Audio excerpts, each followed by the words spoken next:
Ladies and gentlemen, a very good morning once again and a very warm welcome to all of you. May I request you all once again to please kindly take your seats as quickly as possible. We are ready to start the inaugural session. As you can see, the esteemed IPA President and the other dignitaries have already taken their seats on the dais, and we are waiting for the arrival of the Honorable Minister, who's due to join us any moment now. Meanwhile, it gives me great pleasure to welcome you all on this bright, sunny and fresh Sunday morning, and a warm welcome to you all to the 32nd International Publishers Congress, Shaping the Future, Innovation Meets Experience. On behalf of IPA and FPI, a warm welcome to you all. The International Publishers Association is the world's largest federation of regional and specialist publishers associations. Its membership comprises 70 organizations from 60 countries in Africa, Asia, Australasia, Europe, and the Americas. It was set up in 1896, and its headquarters are in Geneva. The Federation of Indian Publishers is the representative body of publishers in English, Hindi, and other regional languages, with membership from all over India, representing more than 80% of the publishing industry. We take the pleasure of welcoming in our midst this morning on stage President IPA, Mr. Michael Coleman. A very warm welcome to you, sir. We warmly welcome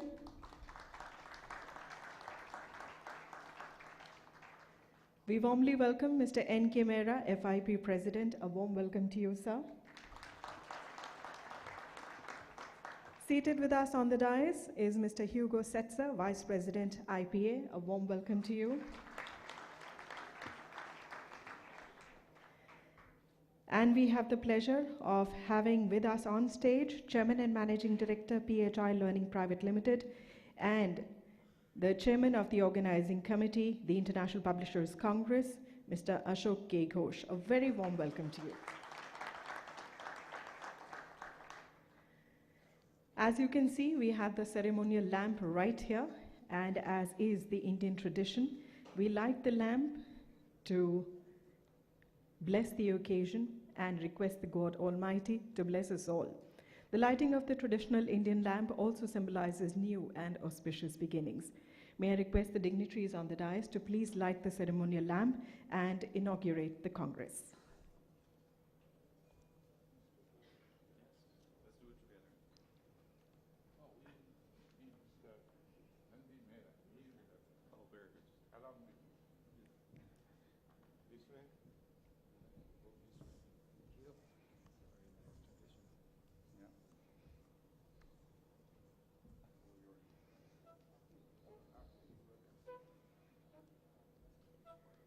Ladies and gentlemen, the lighting of the lamp symbolizing new and auspicious beginnings.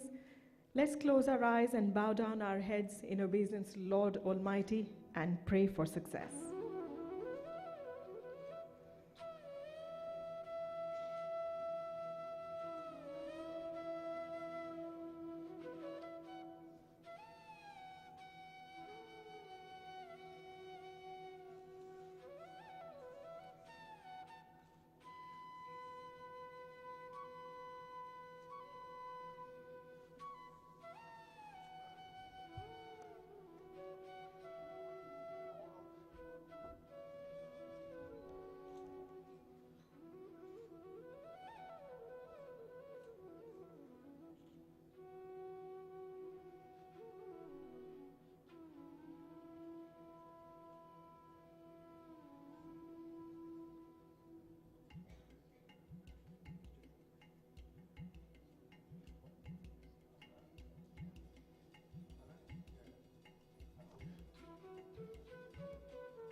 May I request you all to please join us back on stage.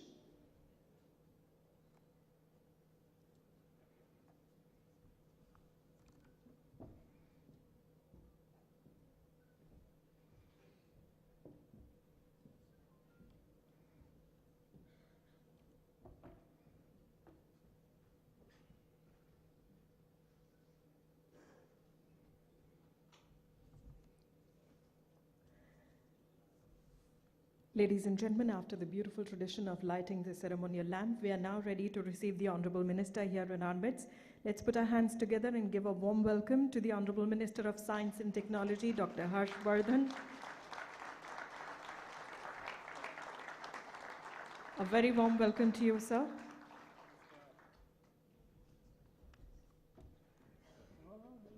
Hello, sir. How are you? So nice to see you. Good to see you. नहीं, सब जगह पे आपके साथ ही है. कोई पूछ रहा है इसको. And I've already said that they are all there.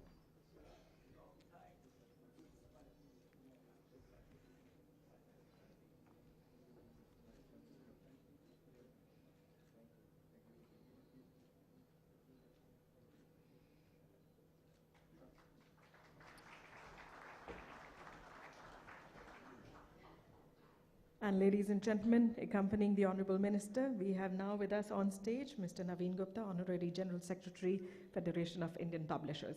A very warm welcome once again to all the dignitaries on the dais. And with that, I now take the pleasure of inviting Mr. Ashok K. Ghosh, Chairman and Managing Director, PHI Learning Private Limited, to kindly deliver the welcome address. Please put your hands together and give a warm welcome.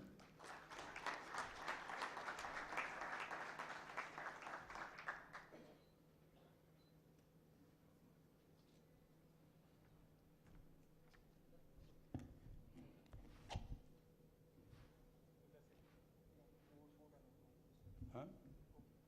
Yeah, I can use that, no problem. No. Pranab, whatever you say, I can do from there, no problem.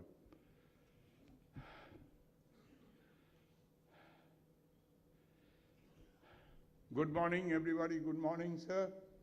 Good morning, ladies, gentlemen. Good morning. Not good morning. Not for me, maybe.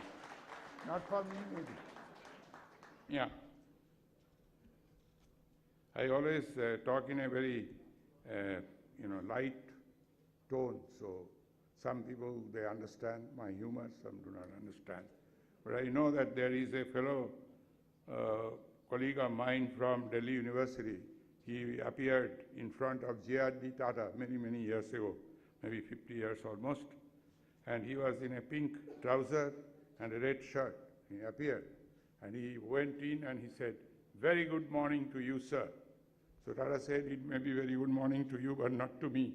And it is not going to be for you also, because I don't like people in pink trouser and red shirt." So that's the end of the interview. So here it is not like that. I cannot do that. I am not J.R.D. Tata. So it is really a great honor and privilege for me to welcome all of you who have come from India as well as abroad, and particularly those who have come from farthest corner. There are people from South America, farthest, I think. Ana Maria Cabaneras, our past president, is here, and there are many other past presidents. But first, our formality is to welcome our chief guest, Dr. Harsh Vardhan. He is our Minister for Science and Technology, but as far as I'm concerned, he is our Minister for everything. And I always regard him, he recognizes me once in a while when I meet him, but he has eradicated polio by his effort. But for his dedication, we could not have been do it at all. The eradication of polio would not have been possible but because of him. And this is really remarkable. For such a large country, nobody ever believed that we'll make it polio-free. I worked with him also, because not like that, but everywhere from collecting money and giving actually the 2 drops. Then we have here our president, Mr. Coleman. He is here, the IPA president. There he is. He is our boss, so he is there. Then I would like to give few names, because these are some important people who have come. 2 past presidents are here. One is Mr. Y.S. Chi. Mr. Chi, if you get up, then they can recognize you. Mr. Richard Chakin is here. Then we have got speakers. I will be introducing them later on. One is Mr. Wiley. Peter Wiley is here. I would particularly like to thank you, sir, because your father, W. Bradford Wiley, was here in this venue when we organized the IPA Congress in 1992. He was here. And you were here also earlier in this city, Peter Wiley. And Matt Kistner, he is also from the board of Wiley. They are there. And the most important person here, as far as I am concerned, is Mr. N.K. Mehra, our president, Mr. Mehra, and his colleagues. And we also have future president and now vice president, Hugo Sedzer. And I would like to recognize all my organizing committee members. Now, the minister is here and everybody is here. Instead of giving a long speech on various things, one or two things I wanted to say, I jotted down, and let me just say this and then get on with the main function. Now, the first of all, I wanted to say that lighting the lamp, that is what exactly we are doing. Many of you may be knowing that we are publishers, and in Hindi we call Prakashak. Prakashak means the one who spreads light, and that is why this ceremony, lighting of the lamp. And we are spreading the light of knowledge. And as you know, we always talk about artificial intelligence, but the real intelligence is human being, because man is the best computer in the creation of this universe. So here, the knowledge is the power now. So this is what we will be talking in shaping the future, how to shape our future with knowledge. This is the way it is. But if you, sometimes you dwell on the past, so as far as I am concerned, I remember when in the first IPA Congress, Dr. Shankar Dayal Sharma, who later on became President of India, he was Vice President at that time, he referred to me as the first publisher, so I could not understand because I was very young. So I said, why he's talking me first publisher? There are so many big publishers sitting here. So he said that your name is Ashok, Ashoka the Great. He is the first publisher as far as he was concerned, because more than 2,000 years ago, he took upon himself to put those edicts on rocks and other places, you know, the teachings of Buddha, as well as the administration, how his administration was being run.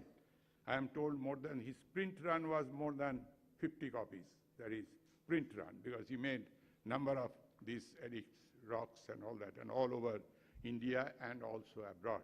So that is how the publishing started here in India. We got the knowledge that how to spread knowledge to people, because you have to do just making copies on a palm leaf is not going to help. You have to do certain concrete things. Then, of course, the other thing which we always tell everybody is that about our country, because two pillars of IPA, the first pillar and the most important pillar is the freedom to publish or freedom of expression.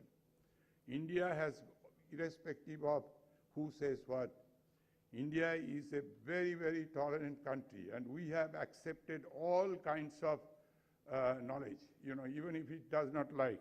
When I was a small kid, I was brought up by grandfather, who was a very saintly person, and I lost my father when I was just 11 years old. And he told me, you know, in our philosophy, the Charbak, many of you have heard the name, he was anti-God. He never recognized God. And he was, you know, writing against our philosophy everywhere. But the sages at that time, they say Rishi Charbak. He is known as Rishi. He is the man possessing knowledge, even if he never agreed with us, never agreed at that time's establishment. So the freedom of expression, freedom of speech, these are inbuilt. We need not have to take any kind of protection. We know how to protect our right. And this is most dear to IPA, and it is also most dear to me. I like people to express their views. This is another thing. And instead of dwelling on this, because we have got a very good program and we have got experts in the field.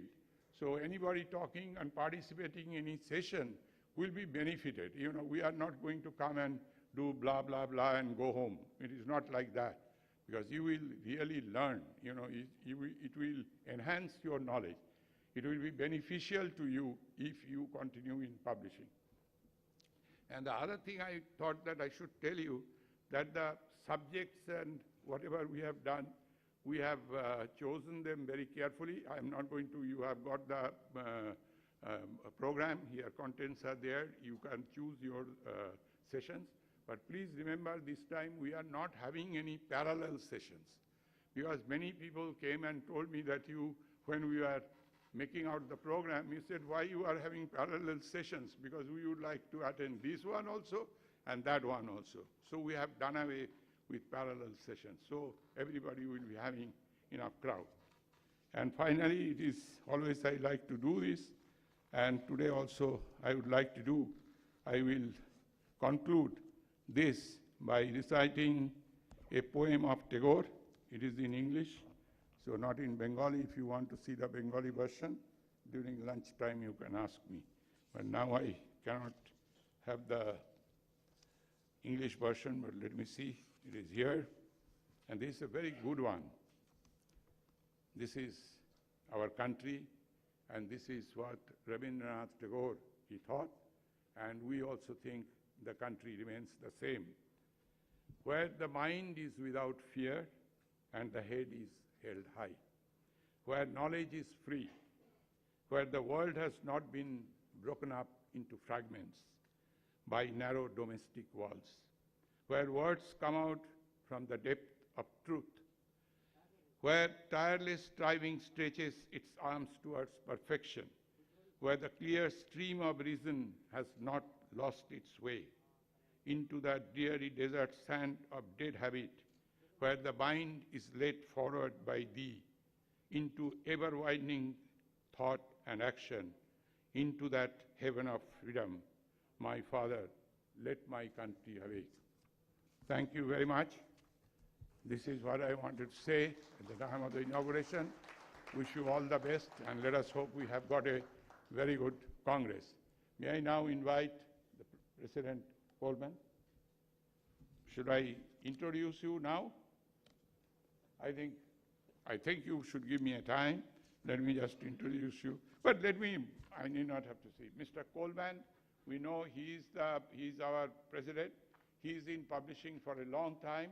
He's in Elsevier for a long time. And he's a scientist. He is a very well-educated, learned person. I do not know what he's doing as president. Huh? Here it is commercial. We all want to see the bottom line. What is our turnover? What is our return on investment? Yes. But we have got a very good man as president, and we thank you very much. And please address us. Thank you. Thank you so much. Thank you. Thank you.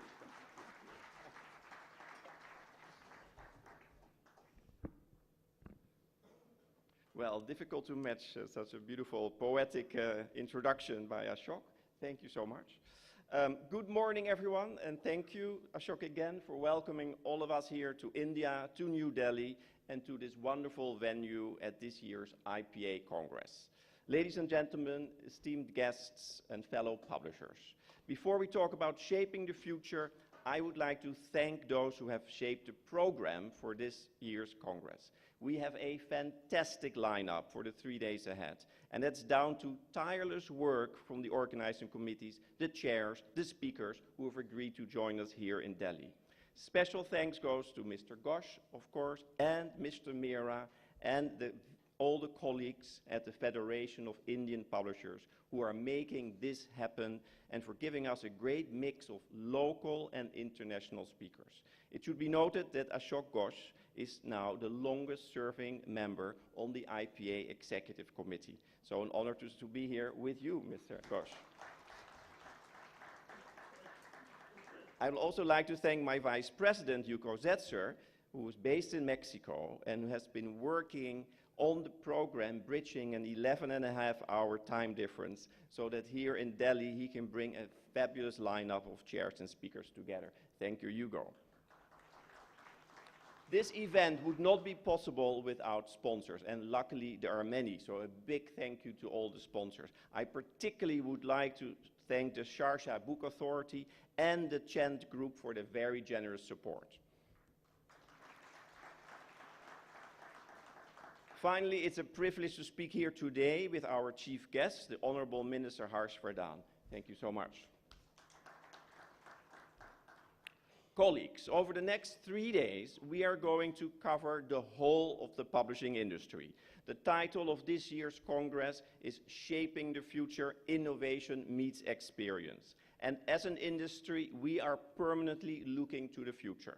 Our strength is centuries of experience and bringing authors' works to their readers. And we are constantly innovating in the way we do this. We provide high-quality information to our end users in the right format at the right time. This is well illustrated what medical publishers do, for instance, providing crucial information to emergency room doctors so that they can take the crucial decisions of life and death.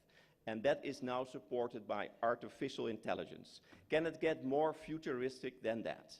But we need to shout about what we accomplish. Global technology companies have successfully presented themselves as the exciting future. While some of their gloss is starting to fade among scandals of fake news and tax avoidance, they are still framing many of the policy questions that will have an impact on our industry. We need to start reframing these issues.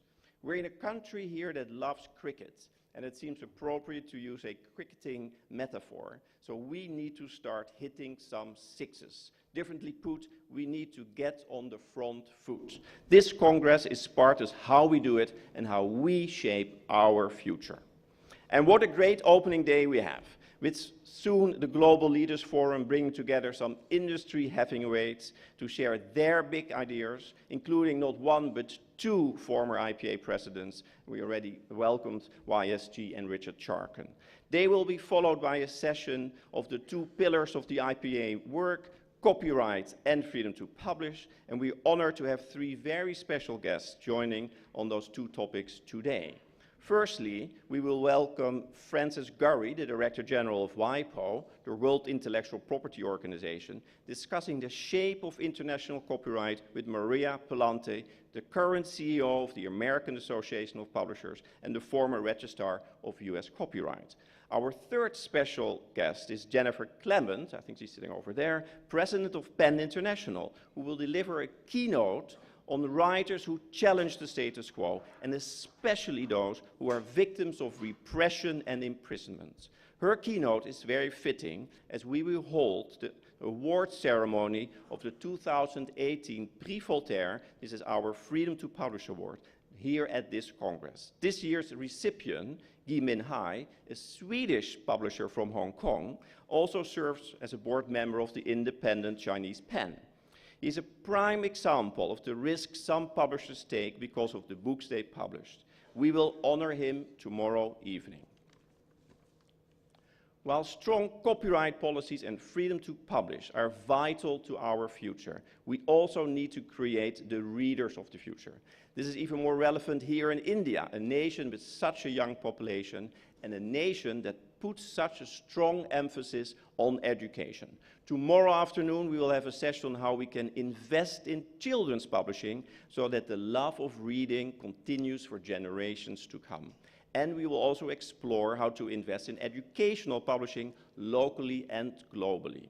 We should not forget, it is publishers that tackle illiteracy, and it is publishers that enable better educational outcomes.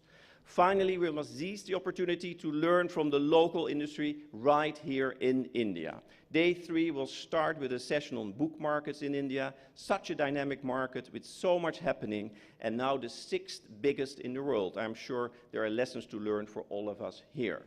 Other sessions during this Congress will discuss social responsibility, shared by our Vice President Hugo Zetzer, and collective rights management. That session will be chaired by the formidable Ana Maria Cabanelas, another former IPA president, present here.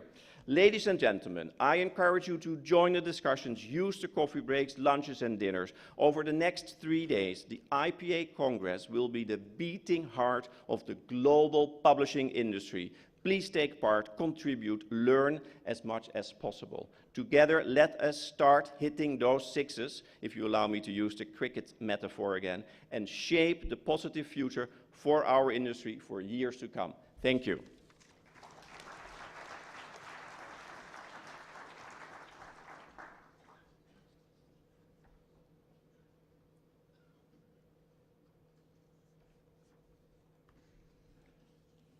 It is now my pleasant duty to introduce Dr. Harshvardhan.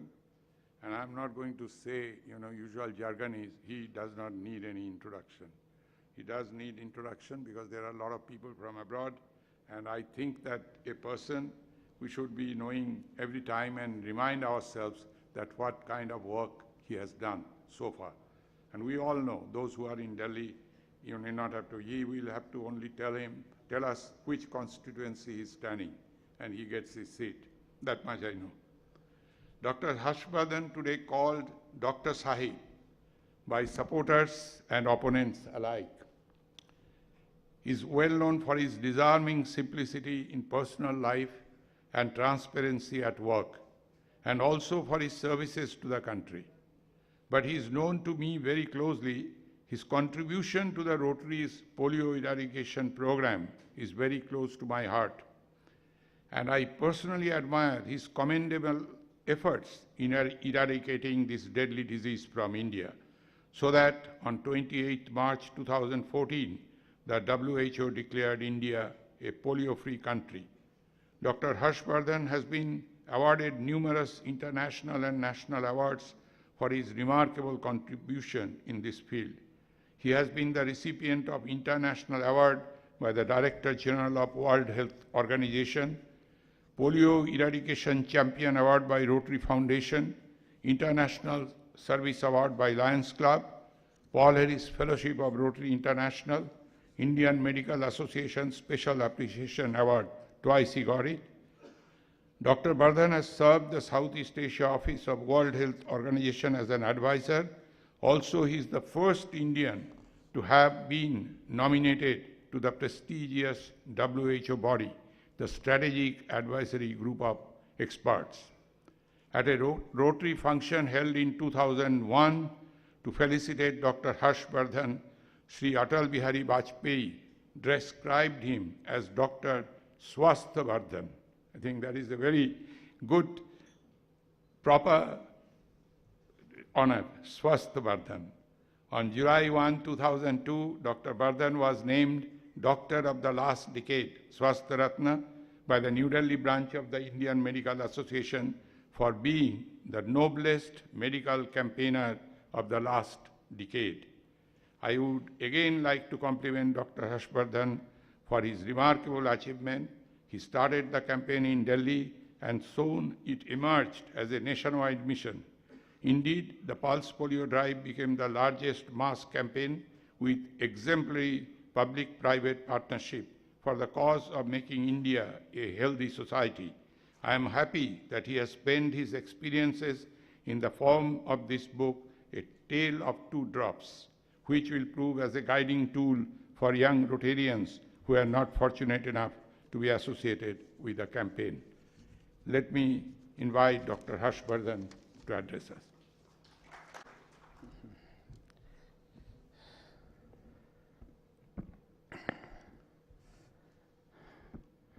Dear Mr. Ashok Ghosh, dear Dr. Coleman, dear Mr. N.K. Mehra, dear Mr. H. Setzer, dear Mr. Naveen Gupta, all the past presidents of this very prestigious organization, the International Publishers Association, and there were many very senior and distinguished people who were named by the President and the Chairman I wish I could name all of them, because I see that this is a galaxy of most distinguished people, not only from India but from the whole world. So, first of all, let me say a very happy good morning to all of you. I'm sorry I got a bit late, although it's not my habit. 99.9% I want to be in time, but in politics sometimes there are unusual, inevitable sort of circumstances that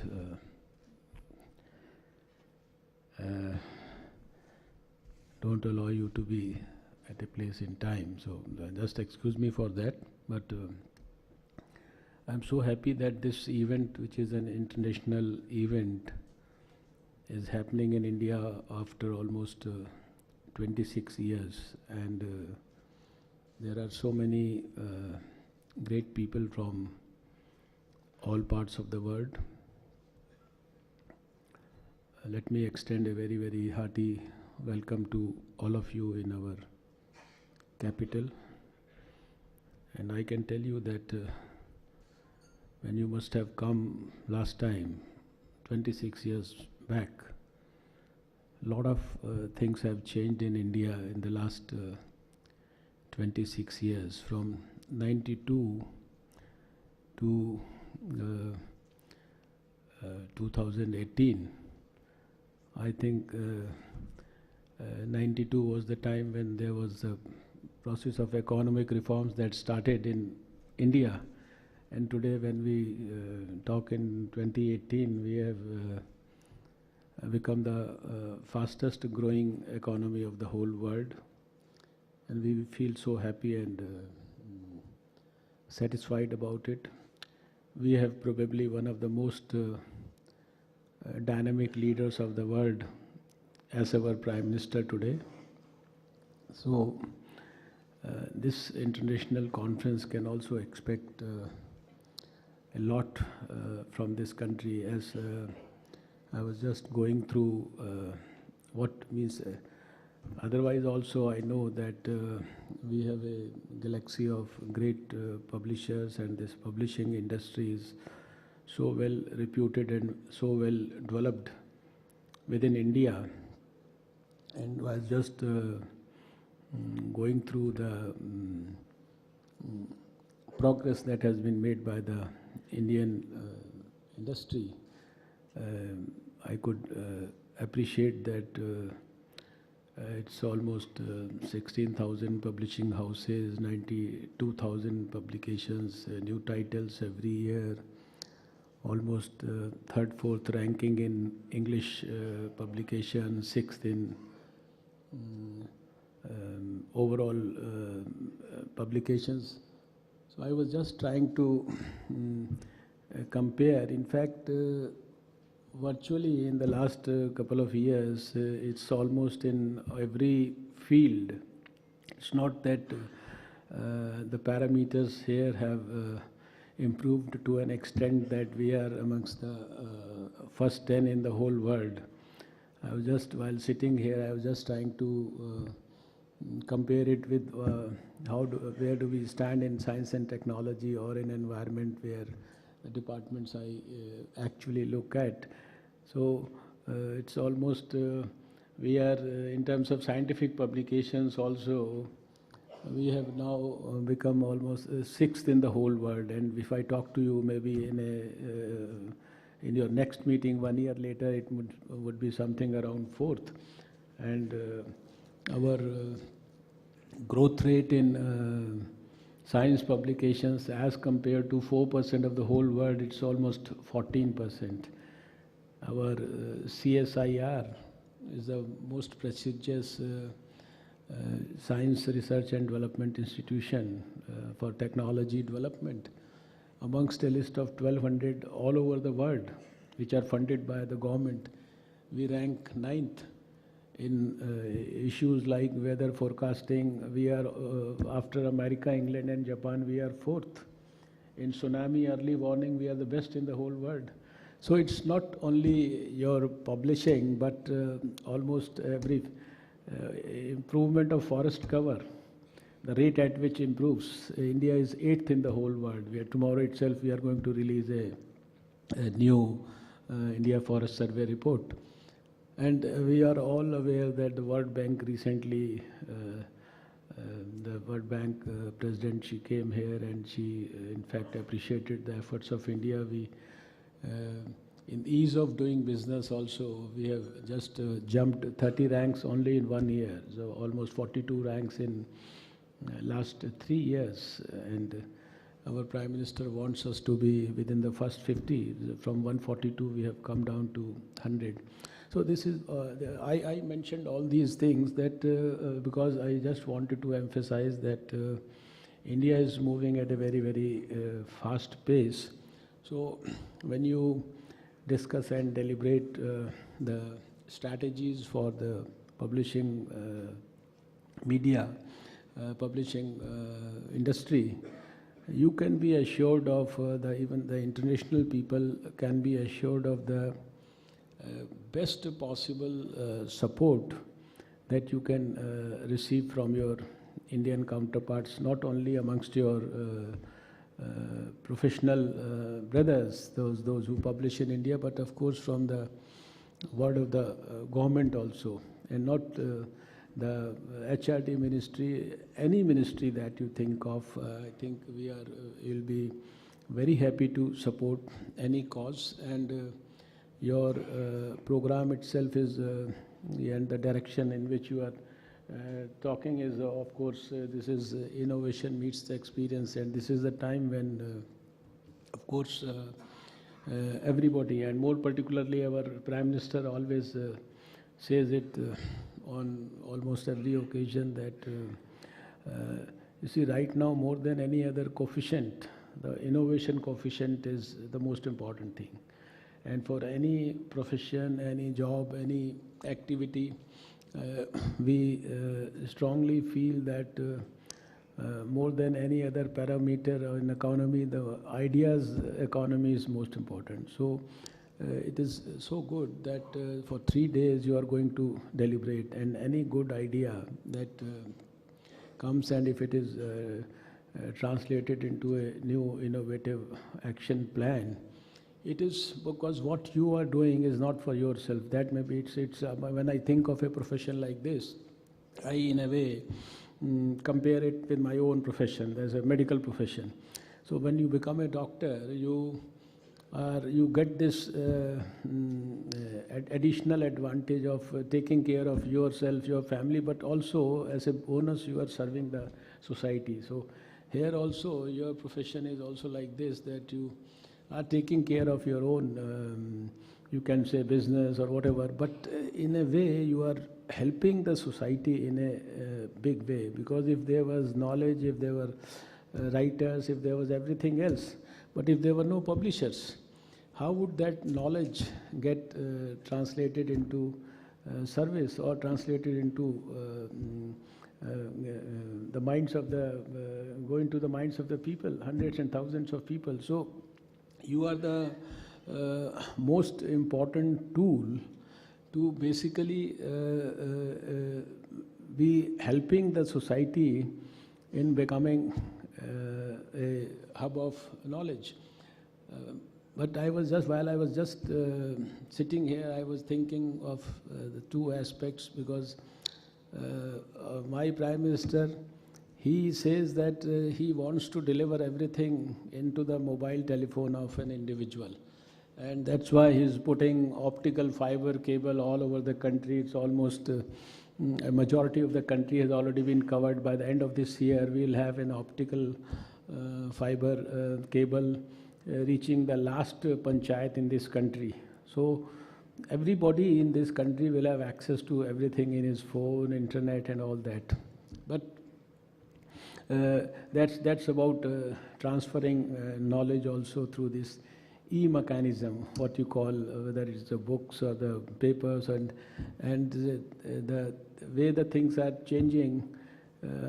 It's like a paperless economy, paperless working, paperless, everybody is promoting reading on the iPads and in the, but You see, as an environment minister, I also support that cause because I feel that you have to gradually. But as a voracious reader, I still feel that I don't get that enjoyment of reading and taking the knowledge inside unless I have that book on my bed, or if I can, unless I have it in my hand, and unless I can have that fragrance of the book, because that's also a typical thing.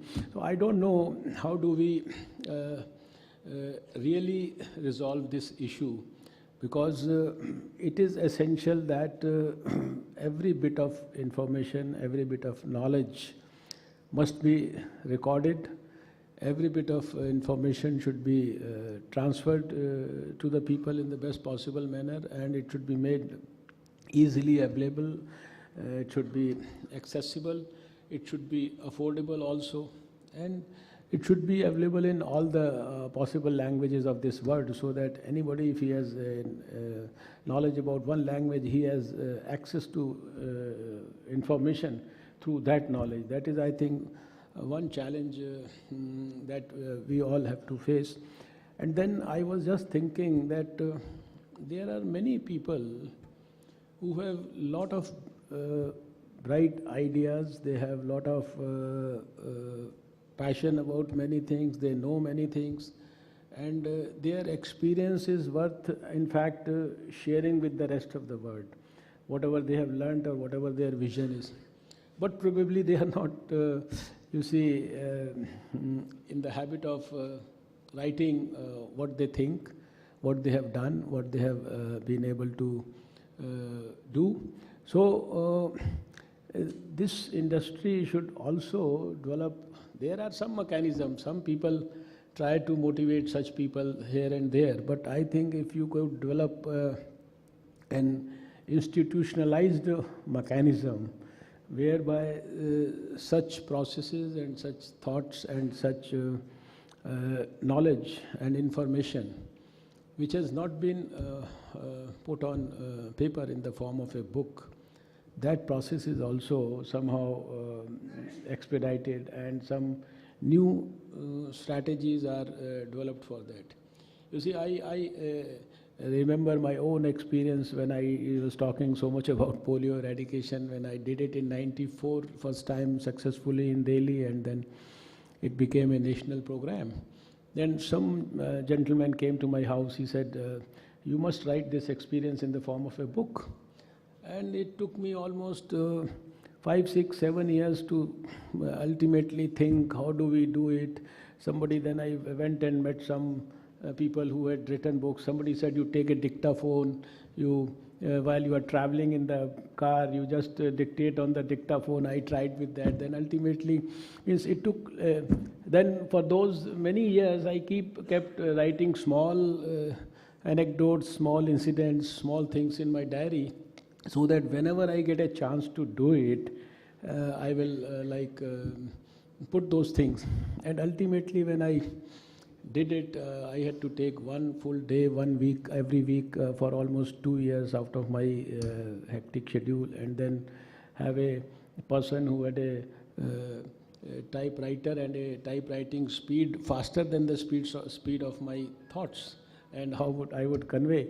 So I know this was for a person like me who wanted to put something to paper and who was quite well educated, who knew what he wants to write. But there was so much of, you can say, it took so many years and so much. So that's why I feel there are a lot of people who have so much of immense knowledge and sharing things which have to be shared with this world. And if this body of yours can, maybe some guidelines, some institutionalized mechanisms, if you could develop, I think that would be a great boost to your industry also, and to the cause of knowledge dissemination also. Ours is a very,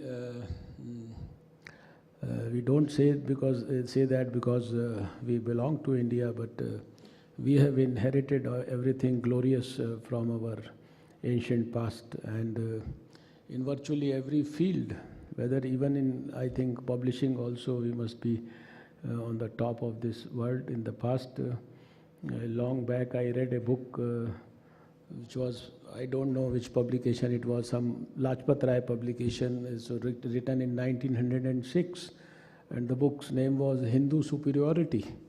And this book had various chapters on various issues, whether it's education, health, medicine, science, art and culture, sculpture, valor, commerce, economy, anything. Even I think you are publishing also, anything that you can think of. And that I always say hats off to that publisher also, and to the man who wrote that. He compiled a list of, you see, the whole book had references only made by the foreign people about what the India's contribution has been in that field. And thereby, in that book, he proved to the whole world that the Indian or the Hindu superiority was, you can say, we were on top of this whole world. So that's always a great feeling to learn, because if somebody had not put that on in the form of a book long back in 1906, no young person would ever know what is the glorious past that, and every country, for that it's not about India, but every country, I'm sure, it enjoys a great past which must be told to the future people. So friends, this is your specialized field, but if I am around people who are associated with knowledge or knowledge dissemination, it's always a very great feeling, very pleasant feeling, and I wish to thank you for giving me this privilege of being with you today in this August gathering. And I can only convey my heartiest congratulations. And if there is anything that I can do to take forward your cause in any way, as a science and technology minister, as a minister for sciences, or as a minister for environment and forests and climate change, I would be very happy to be associated with your cause, so that we strengthen the real vision of disseminating the best possible knowledge to our 1.32 billion people in this country. And of course, my special thanks to all those who have come from abroad.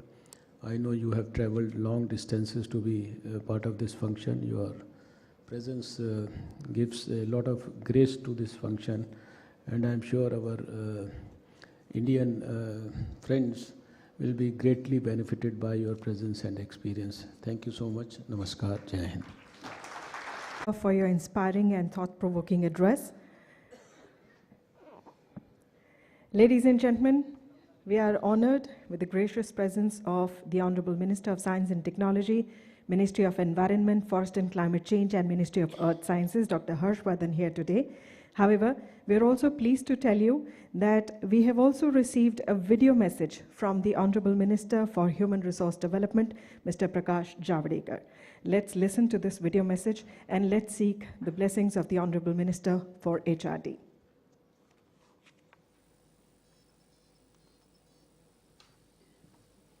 Start. I'm very happy to be with you through this video link on the occasion of International Publishers Meet, where more than 70 plus countries are participating. Publishing is the oldest industry and very important industry. The development of humanity has depended much upon publishing industries, because books published has reached to the corner of the world, and they have shaped the whole thinking process, thought process of the leaders as well as commoners. And therefore, books have always very important role to play in societal development. When TV came, people thought that the publishing industry will die, but it is not to be so. Newspapers also and books Both are growing in phenomenal number all over the world because there are new literates, they are interested in various books, reading book, and there is large number of growing students.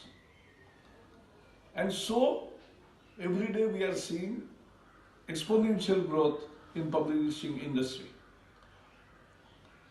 And I'm very happy with that because more books people read, they are interested in various books, reading book, and there is large number of growing students. And so every day we are seeing exponential growth in publishing industry. And I'm very happy with that because more books people read, more civilized society becomes. And therefore, I'm very happy that you are meeting on very relevant issues. India is progressing very well on this score. I was member of the Intellectual Property Act Copyright Bill, a comprehensive bill which we have brought in to avoid plagiarism plus avoid copying, free copying, and distortions created by such bad practices. I think the copyright bill has brought a very good effect. On every roadside corner, we used to get the same book which is published anywhere in the world at half the price or even lower than that. I now don't see this happening so openly. So this is one thing which we have prevented because then only the publishing industry will give justice to the writers, authors, and then it can actually work. Will give justice to the writers, authors, and then it can actually work in the interest of the society. They can earn little profits also, and their industry survives. So copyright was a basic thing which India has done. But more than that, what we are doing as an education minister, let me tell you, we want students to read beyond their curriculum, beyond their textbooks, and that is very important. So we are starting a movement, Read India, Read. Vache Bharat, Badhe Bharat. That means read and grow as a country. And therefore, we are going to have library in each school where government will also give grant and community support will also be there in form of books with anybody or other donations also. But we want to equip each school with library because that is the fundamental thing, how the students grows beyond textbooks. Then we have already started National Digital Library where more than 13 million books are already preserved and more than 3 million people are using it.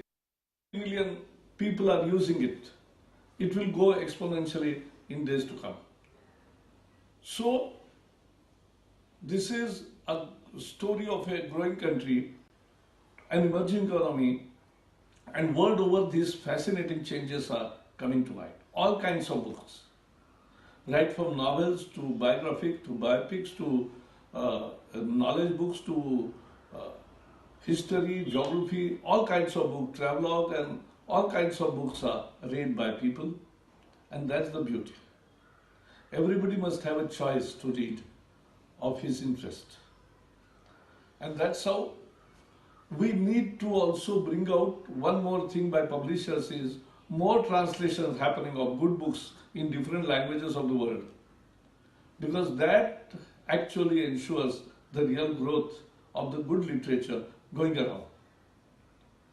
And therefore, in colleges, our now the gross enrollment ratio is 25% and it is bound to increase in leaps and bounds.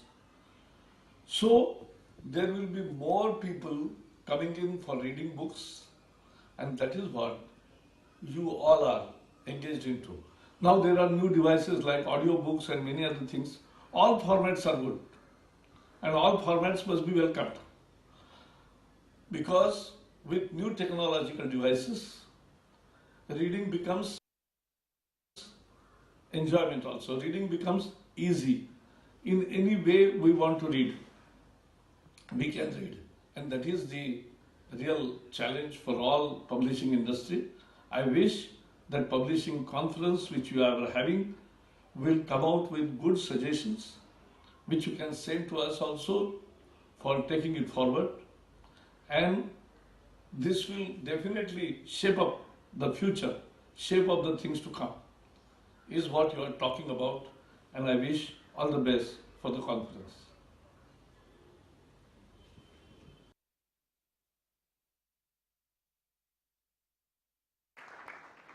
Ladies and gentlemen, that was the Honorable Minister for Human Resource Development, Mr. Prakash Javadekar, through that video message.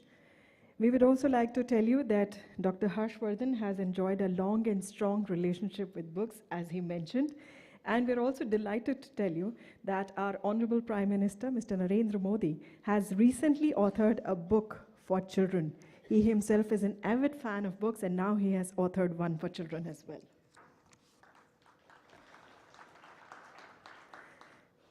It is now my proud privilege to request Mr. N.K. Mehta, FIP President, to kindly present a shawl to the Honorable Minister as a token of our appreciation and thanks.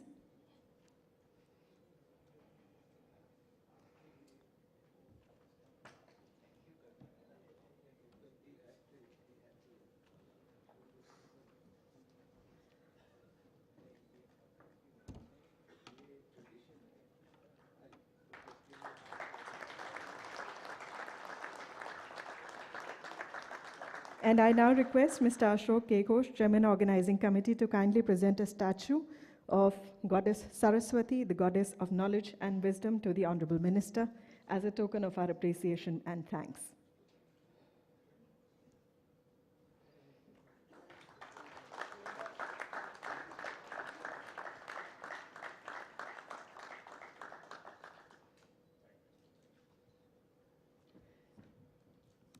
May I now invite Mr. Narendra K. Mehra, FIP President, to kindly propose the vote of thanks.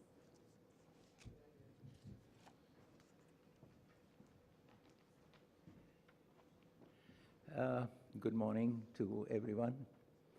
My job has been made easier by my previous speakers who have conveyed all the thanks, given all the information on the publishing, and I suppose I would like to make a mention of the motivational speech and the information given by the Honorable Minister, Dr. Harshvardhan, and the video message of Dr. Javadekar. Let me tell you that a lot has gone into making this conference, and I hope that at the end of the day, if you can say that we've done a good job, that will be a great credit to us. But in the meanwhile, let me thank all the sponsors who have helped us in various ways, and all my colleagues who have worked day and night literally. And this morning when I came down to look at the arrangements, I saw 3 of my colleagues dressed in track pants and running around getting things done. So I would particularly like to thank the 3 colleagues. If I name them, they are, okay, Gupta, Gupta, and Gupta. There are 3 Guptas. And if I go down memory lane, and if I look at the faces around this hall, I see only one familiar name, that's a Wiley. And I'm so glad that Mr. Peter Wiley is here amongst us. In 1992, his father was here with his wife, And so it has been a great pleasure welcoming him.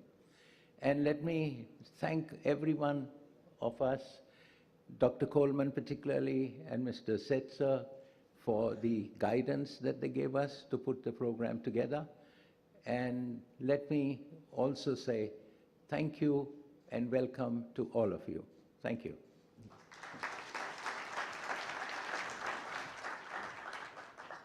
Thank you, Mr. Mehra.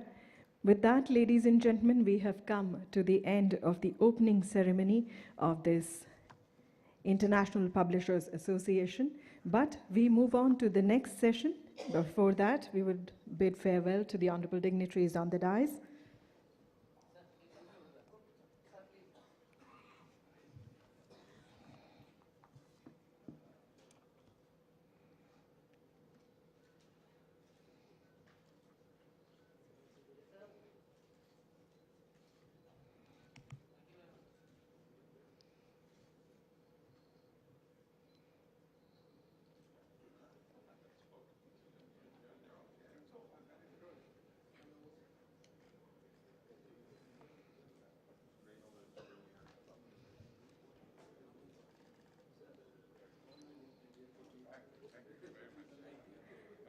Ladies and gentlemen, we once again take the pleasure of thanking the Honorable Minister for having graced the occasion here today. Congratulate you.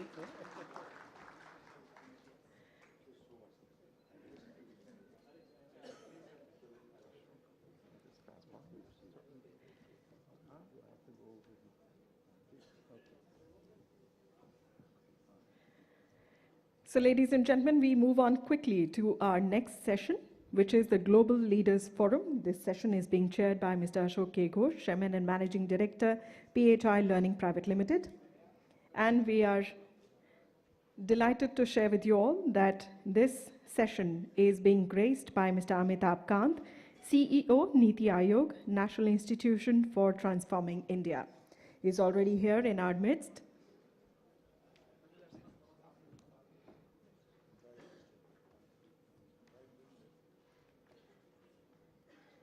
And I also take the pleasure of inviting on the dais Dr. Y.S. Chi, Chairman Elsevier USA. He's also past president of IPA. May I take the pleasure of inviting on stage Mr. Matthew Kisner, Chairman, John Wiley & Sons USA, and Mr. Richard Charkin, Director, Bloomsbury Publishing UK. May I request them all to please join us on stage.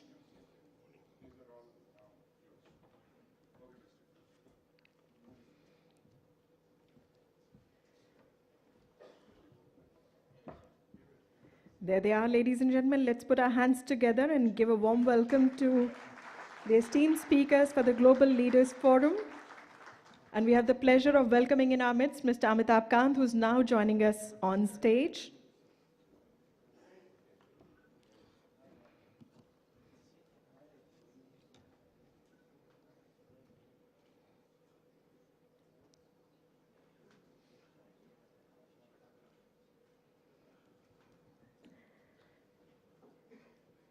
Ladies and gentlemen, a brief introduction to the Honorable Speaker, Mr. Amitabh Kant. He is presently posted as CEO, Niti Aayog, National Institution for Transforming India.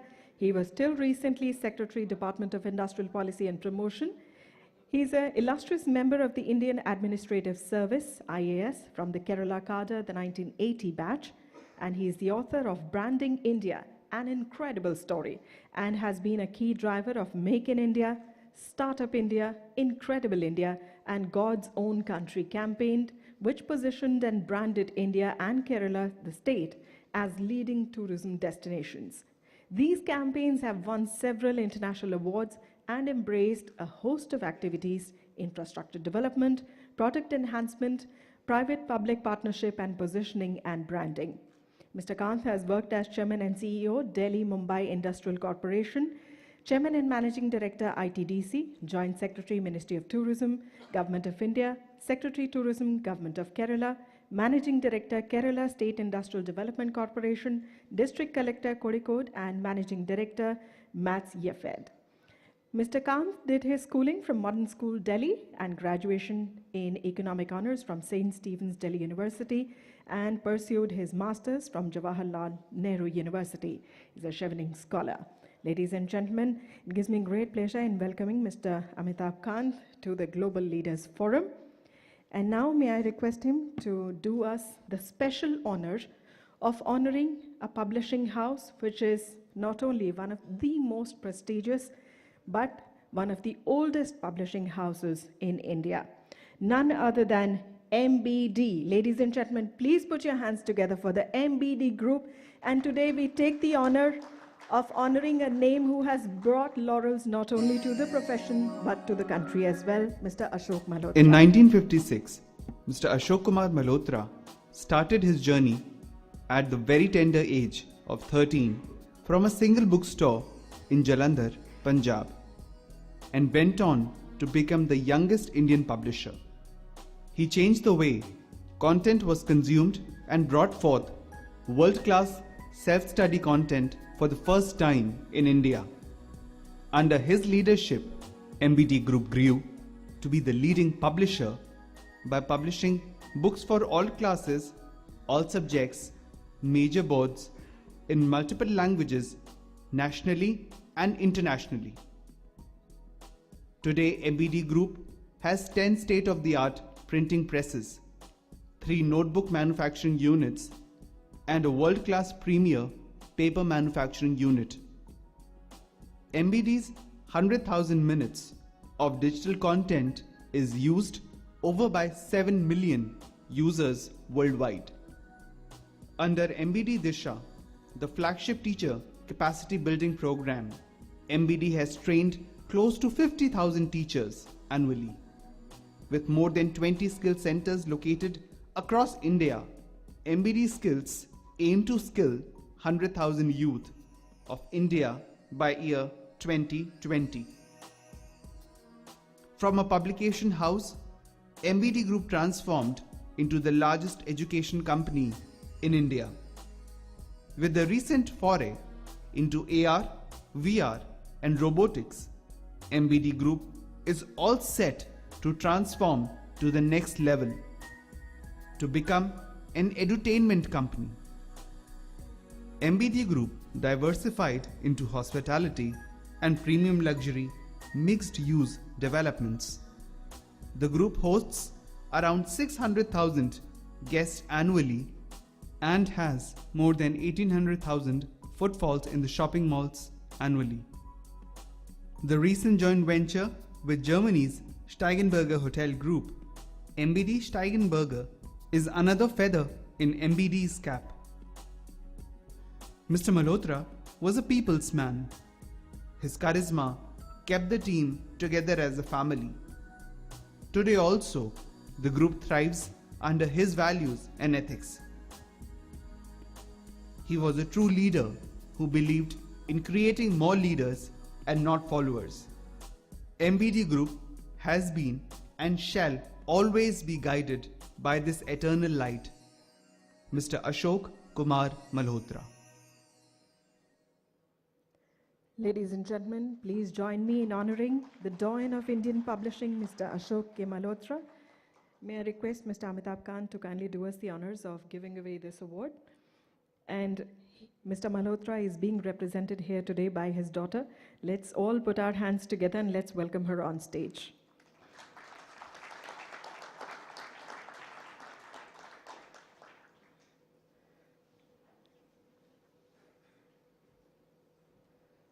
I think should invite Mr. Coleman, President of IPA, and Mr. Mehra, because that is very important. May I request both Mr. Coleman and Mr. Mehra to please join us on stage as well.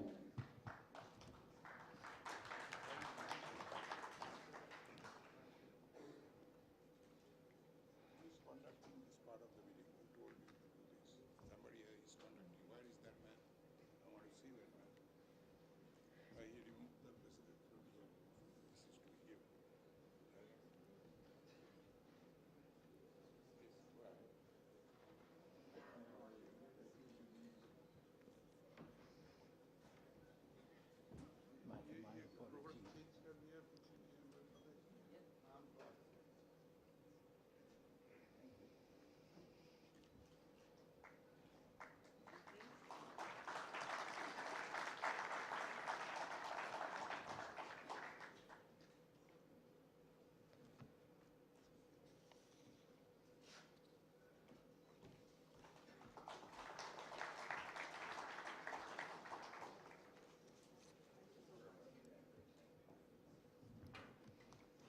Congratulations, ma'am. The thought and the legacy continue, and we wish you all success in future.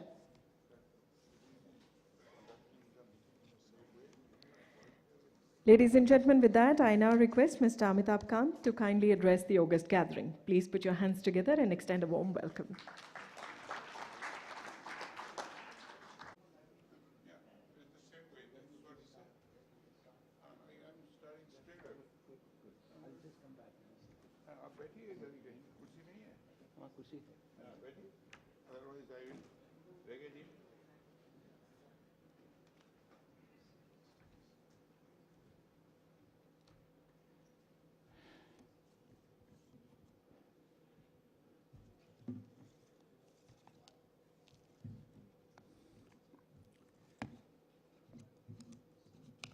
I'm looking for a story.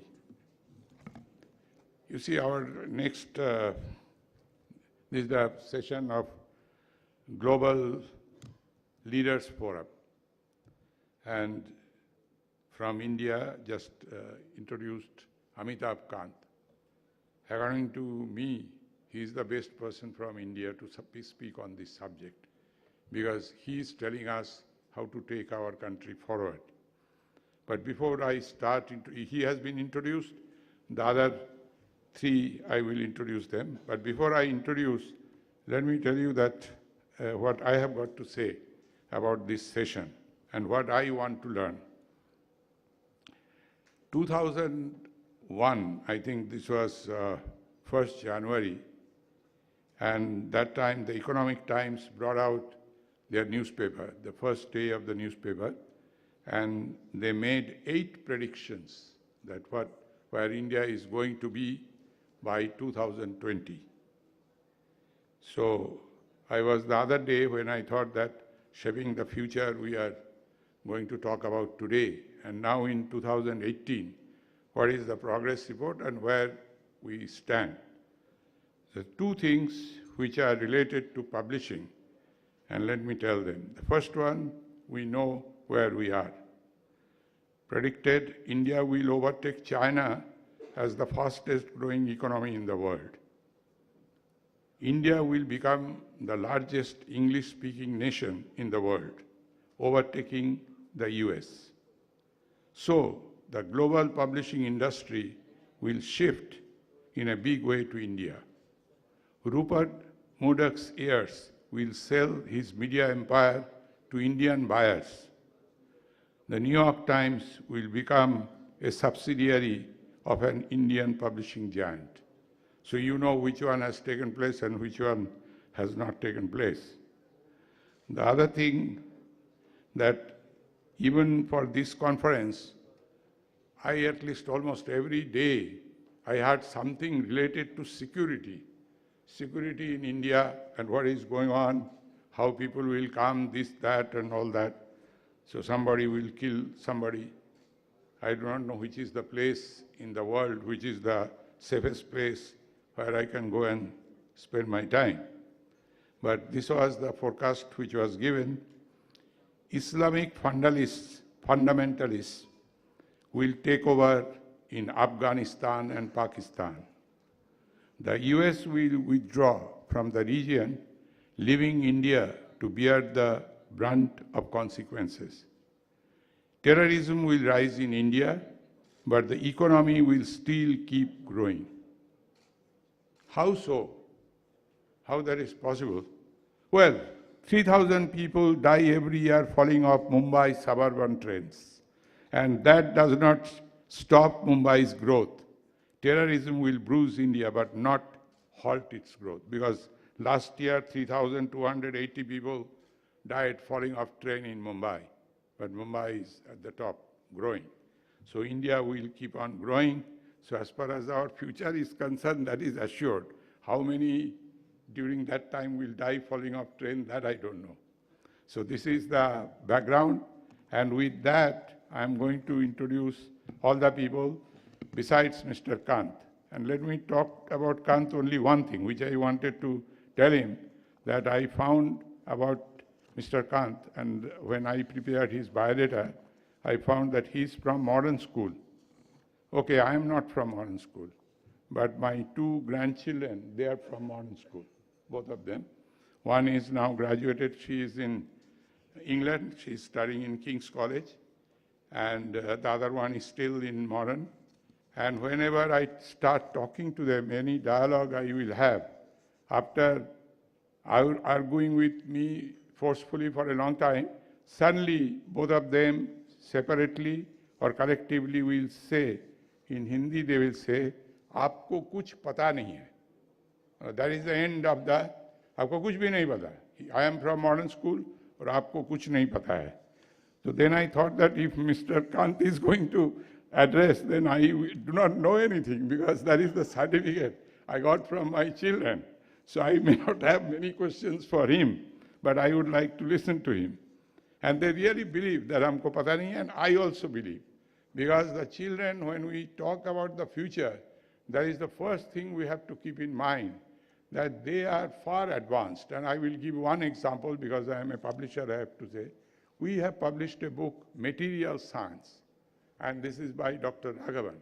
And many years ago, maybe during the time of our first Congress, I published this book, and this book was at IIT level. And if you are travel Kanpur, there is that engineering college, I think Harcourt Butler College is there. And there the professor said that this is, too high up. It is not going to go here because it is high level, and you can promote this book only in IIT. It will go in IIT, not at this level. Then, after many years, maybe 10 years ago or 12 years ago, the Dr. Raghavan, who is the author, is still alive. He came and presented on the book on his new edition, 5th or 6th edition. So in our sales meeting, he presented. He says now a student from graduating from school, that is after passing higher education, knows everything about material sciences, what is given in that book. Because that is the growth, as somebody was saying, Javadekar was saying, exponential growth. So we do not have, हमें पता नहीं है, we do not know what we are talking about most of the time, because it is growing. Many people who are all the time painting a gloomy picture, it is not like that. It is growing very fast. Only we may not be aware of it. And with that in mind, let me just introduce them, and then we will be asking them. It will be a question and answer session kind of thing, but most of the questions will be coming from the panelists. They themselves will be answering. But if you have got any question, instead of standing up, I thought that this was a style followed in one of the congresses of IPA, where if you can write down on a piece of paper your question and then send it to me, then I can, if I can send 2 or 3 questions, we can give. And the other thing I wanted to tell all the panelists, there is a gentleman, I have not forgotten Mr. Andre Beat. I was in a great hurry to finish my opening remarks. I have not forgotten you, sir. Andre Beat from Nielsen, he is here. So I told him that in my speech, I will tell everybody that you need not have to quote statistics, because he is going to present, Nielsen will be presenting a paper and will be giving statistics, global as well as India. So you need not have to really fight out how many colleges, how many universities in India, global, this, that, you need not have to say. You only talk about the subject, and I think that would be good enough. So whom should I introduce first? I do not know. Maybe first, let me, new person, that is, for me, that is the board chairman, Matthew Kistner of Wiley. Matthew Kistner was elected chairman of the board of Wiley and Sons in October 2015, and he just retired 2017, but Mr. Kistner will continue to serve as the company's chairman of the board. And so that is his present position. He's chairman of the board of Wiley. He is also a member of the board executive committee of the Regional Plan Association, a non-profit urban research and advocacy organization that develops long-range plans and policies to guide the growth and improve the prosperity, infrastructure, sustainability, and quality of life of the New York, New Jersey, Connecticut metropolitan region. On effective May 8, 2017, the board of directors appointed Matthew Kistner, who has been serving. This I have already said. That is Matthew Kistner. Then I have got Mr. Chi, Y.S. Chi. Y.S. Chi has got a very long list of things which he is doing. He is very energetic. The only person I met, I found out that he was having 5 secretaries, different. This is Middle East, that is China, this is science and technology. This is very difficult. So wherever he is going, it is very difficult to contact. I contacted him in Florida last week to talk to him how he wants to do this panel thing. So he told me he will be asking some question or he will answering some question. But Mr. Chi is always very busy all the time. And he is an international businessman and a leader in the media and technology industry, serves Elsevier and RELX group in several different capacities. In his primary role as Director of Corporate Affairs and Asia Strategy for RELX Group, he is responsible globally for government affairs, corporate communications, and corporate responsibility, as well as strategic growth opportunities in APAC for Elsevier's parent company. As non-executive chairman of Elsevier, he works directly with governments, Elsevier customers, and in industry associations worldwide. Additionally, Chi is the immediate past chair of the Association of American Publishers, a US trade association that serves as a voice for over 400 consumers, educational, professional, and scholarly publishers. Chi also completed 6 years of service as the president and past president of the International Publishers Association. And you know all about International Publishers Association. We need not have to say, and I am not going in the past, but he was Ingram, he was on the board of Ingram also, and Random House, chairman of Random House in Asia, I think, founding chairman of Random House Asia he was. And he did language publishing in Japan as well as in Korea prior to joining this industry. So he has enormous experience, and I find he's very crisp and he answers all your problems in a proper manner. And the other one is our just immediate past president, Richard Chakin. He's the executive director of Bloomsbury Publishing. He is also a non-executive director of the Institute of Physics Publishing and Liverpool University Press. He is a member of the International Advisory Board of the Frankfurt Book Fair and president of the Book Society. He is a non-executive director of MPO Limited. He is council member and former president of the UK Publishers Association, past president of the International Publishers Association, and former UK representative to the Federation of European Publishers. He is chairman of Common Purpose Charitable Trust, former chair of the trustees of the Whitechapel Art Gallery, former chair of Now Credo Reference, and former non-executive director of Melbourne University Publishing.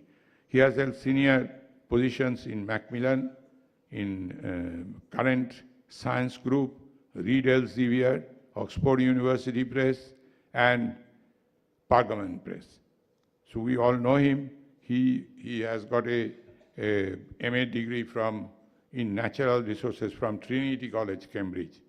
Was a supernumerary fellow of Green College, Oxford. Attended the Advanced Management Program at the Harvard University School.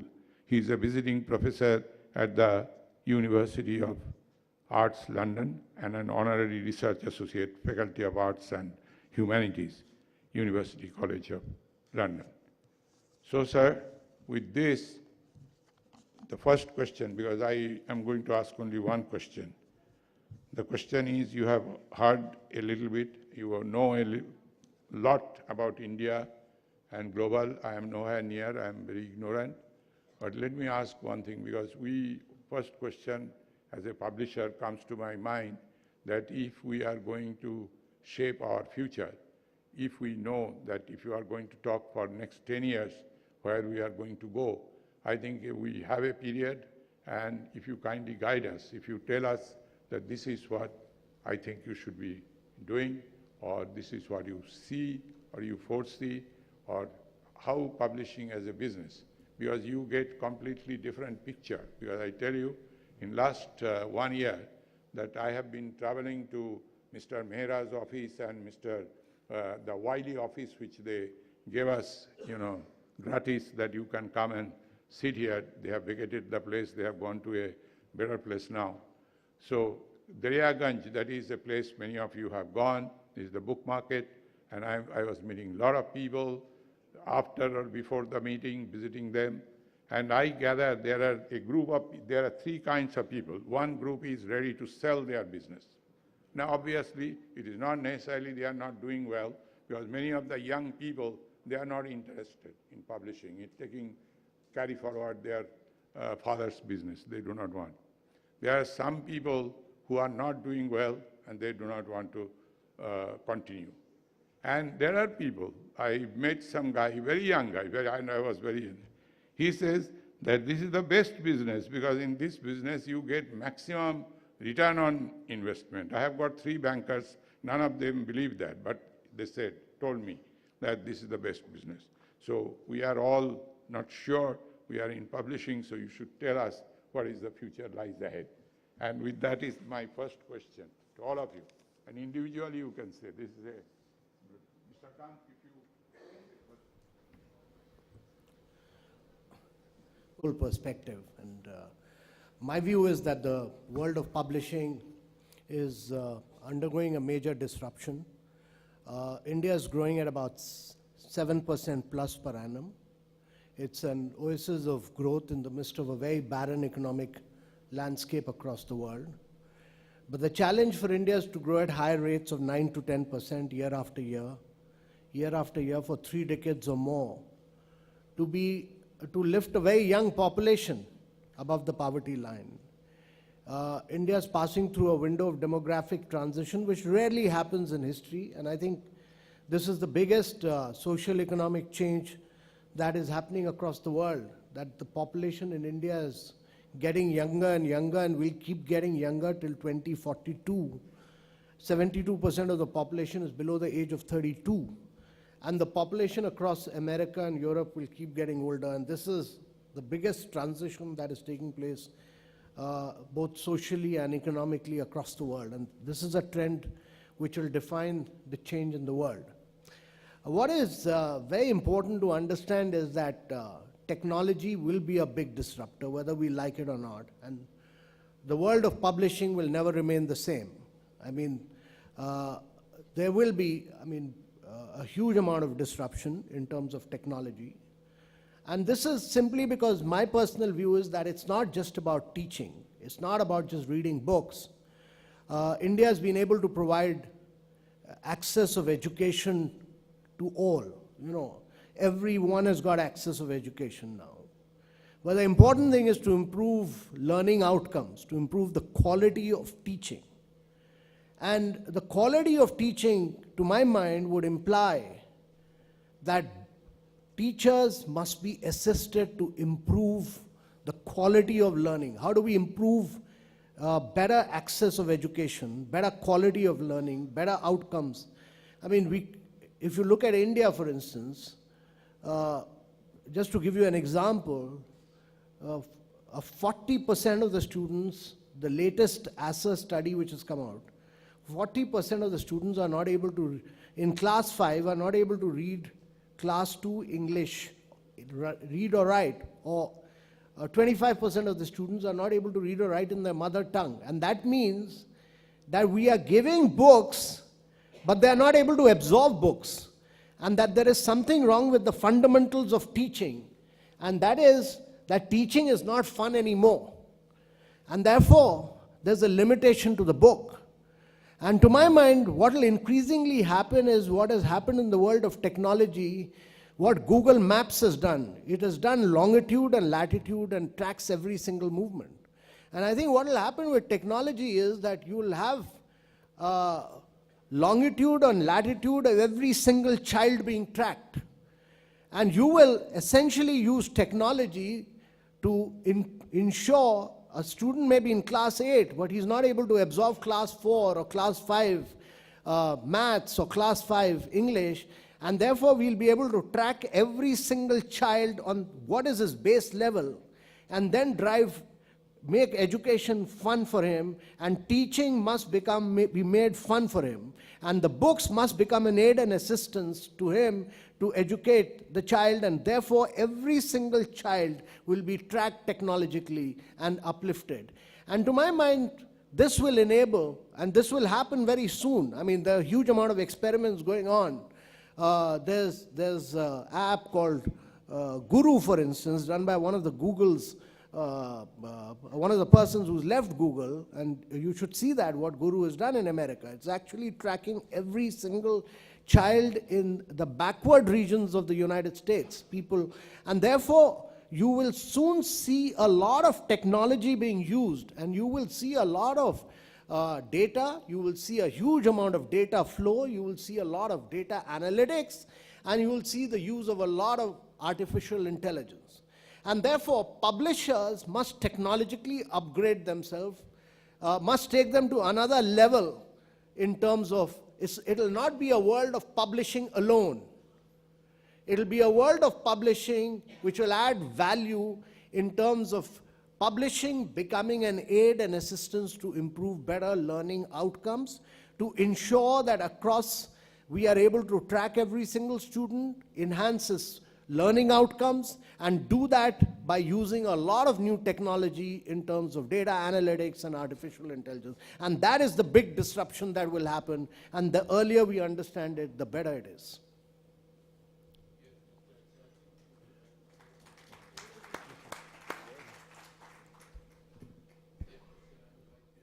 Okay. Can you hear me? Yeah. In thinking about how to respond to this question, I sort of felt that we could go very universal and very global and philosophical. And I thought maybe I should focus on one aspect of business, or one part of our business, which is we call general book publishing or trade publishing, because I know many of my colleagues can talk about international and academic. So I'll talk about general book publishing and a particular issue, a series of issues that affect at least the English language market. And I thought, rather than make predictions, because predictions are a fool's game, and you know, I really haven't the faintest idea what the future holds, I'd focus on what my hopes for the future might be. So, first of all, if you look back in the 90s and 80s, the focus in general book publishing was all about marketing. How do we increase our sales? And that was the priority. And the leaders of publishing houses frequently came from the sales and marketing end of the business, which was a reflection of that priority. In the noughties, the first decade of this century, I think there was a switch, and it was a switch to do with logistics. How do we get better distribution? How do we manage the business? How do we cope with the growing size and complexity of retailers? How do we deal with them? And this resulted in business people leading the companies, and a huge amount of conglomeration. So we now have a very few, very big general book publishers, and a huge number of middle and smaller ones. But the big ones represent a very, very substantial part of the market. So now we are into the teenagers of this century, and where is the priority? And my own view, or my hope, is that the priority will return to our roots. Our priority will be our intellectual property, and by that I mean our authorship. And one has to ask questions about how well we are currently serving our authors. How far are we adding enough value to attract them? Why is it that we see such huge growth in self-publishing? Why is it that authors are moving from publisher to publisher for larger amounts of money, as opposed to perhaps getting a better level of service? I think we have to view publishing now, our customer is not the retailer, our customer actually is not the reader, our customer is the author. Now, general book publishers have a track record of relatively low profitability compared with some other parts of the industry, but they very rarely go broke. They get bought, and they get bought for quite high multiples of profit. And why is that? It is because of the asset value held in those filing cabinets or digital filing cabinets containing the contracts that they have with authors. Speaking for Bloomsbury Publishing just a moment, you can imagine the asset value associated with having the exclusive rights on a series of 7 books about a wizarding school, and written by J.K. Rowling, and with us for a very long time. So, hopes for the future. Here we go. Publishers are once again trusted to publish an author's career and not just partial rights of that career. That we stay with the authors, they stay with us, and we build them. And we don't just get the rights to sell the book in India or in the United Kingdom or in the United States. We get the responsibility to serve that author and that book throughout the world by developing new revenue streams however they come. Second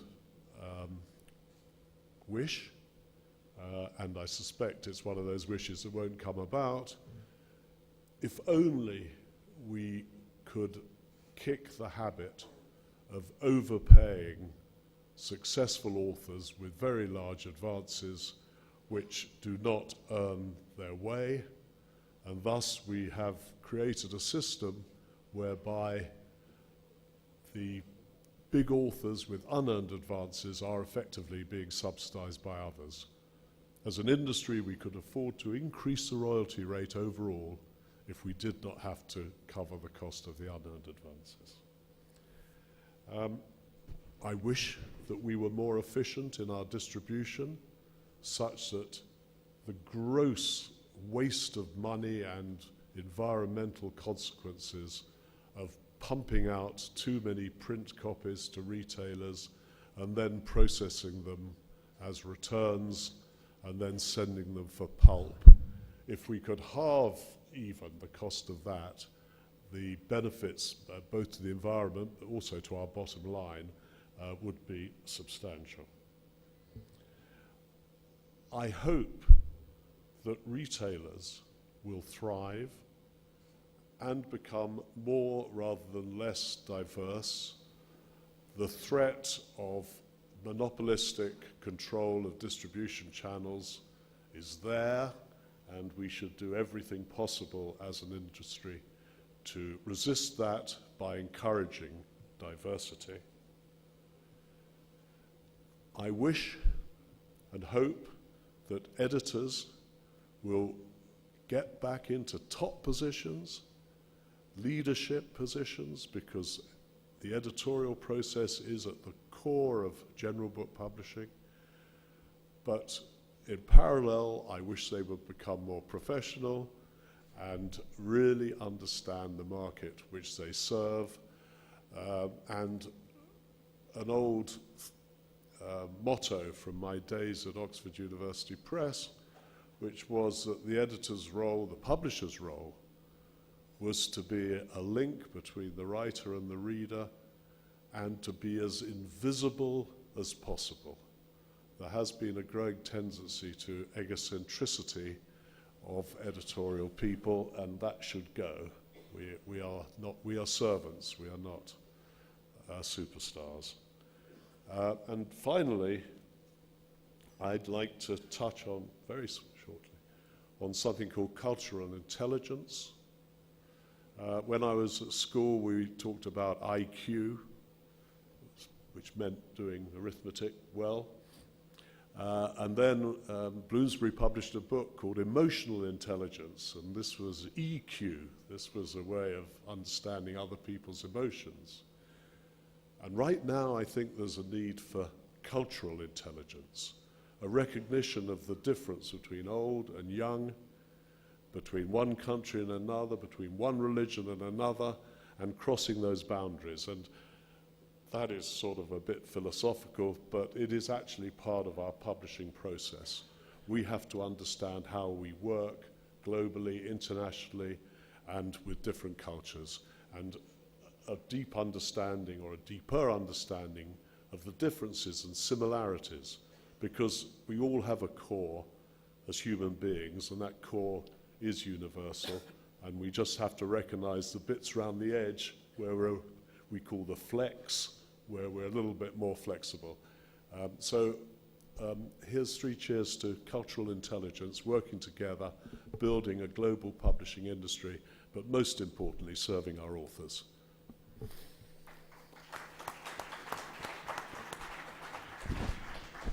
Yeah, thank you. I think I just dropped. Here. Okay. No, let me just pick up from these two, because I think it might just flow better. Combine it with whatever you are going to answer.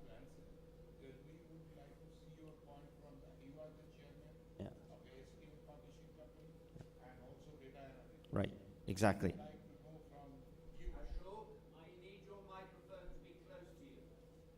Sorry, I thought I have to think very loud. Everybody says you should be quiet. You are the first guy. Okay, sorry.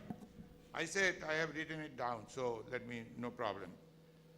Your role as chairman of a global STM publishing and data analytics company gives you unique insight into what publishers can do to stay relevant in a time of great change.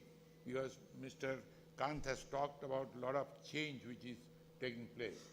So you can tell us, and what are some of the challenges you foresee for the publishing community? This is what I wanted to ask you. Thank you. So we heard Amitabh talk about the challenge to the publishing industry from technology point of view, and very education-centric view as well. We just heard Richard talk about trade publishing or consumer publishing. I'm going to approach it from publishing for the professionals.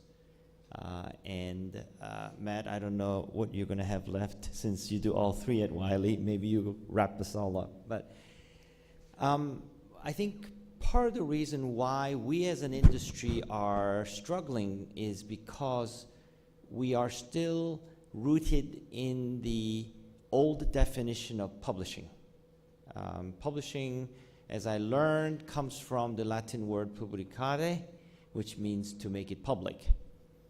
And I think by having that label of a publisher, we are very easily misunderstood by the public as to what we do. Elsevier, for example, does not publish books for education. We do not publish books for pleasure and history. We publish to enhance productivity of professionals, particularly those who are in the world of science, medicine, technology, and business decision making. So where, for us, this change that we're seeing in fourth industrial revolution is a gigantic opportunity, and we can thrive in that challenge. For example, Amitabh's Niti and our company are working on health IT infrastructure for India, right? We're working on tech-enabled agricultural enhancement for India so that Indian agriculture productivity improves based on technology and information.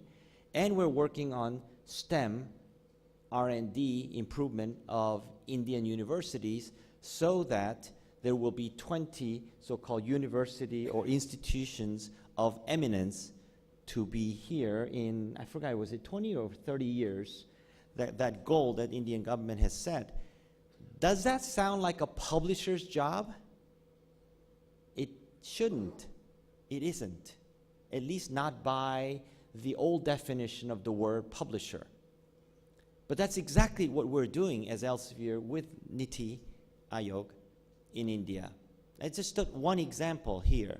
And we're doing that in different countries around the world as a so-called publisher. So how do we then define publisher? I think we are people who are ambidextrous.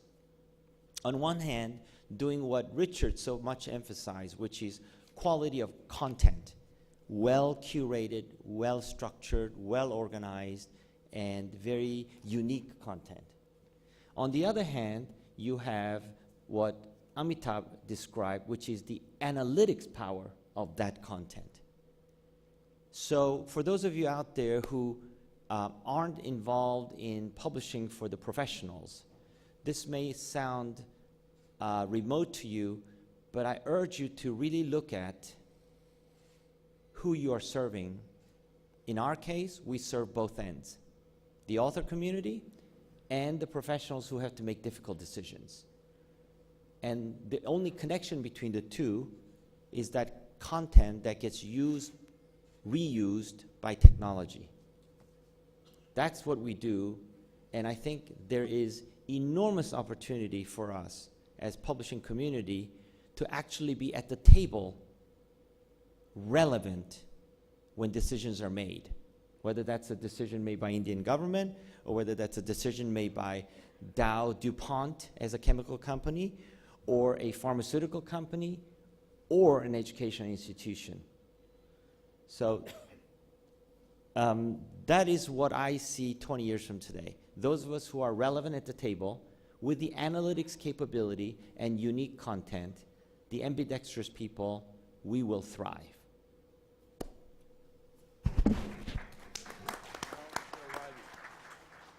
You are going to, Mr. Krishna, you are going to, I think you can talk about the research and other learning matters which you address, you would like to address. Sure. What I thought I would do is talk about what we're learning about education and technology in the U.S. and reflect on the implications for India, really picking up on some of the comments that Mr. Kant began with about the demographic challenge in India. There's no question that our business is being disrupted on all fronts, but it also, disruption presents a huge opportunity, assuming publishers embrace technology. Because for the first time, we can understand how our readers interact with our material.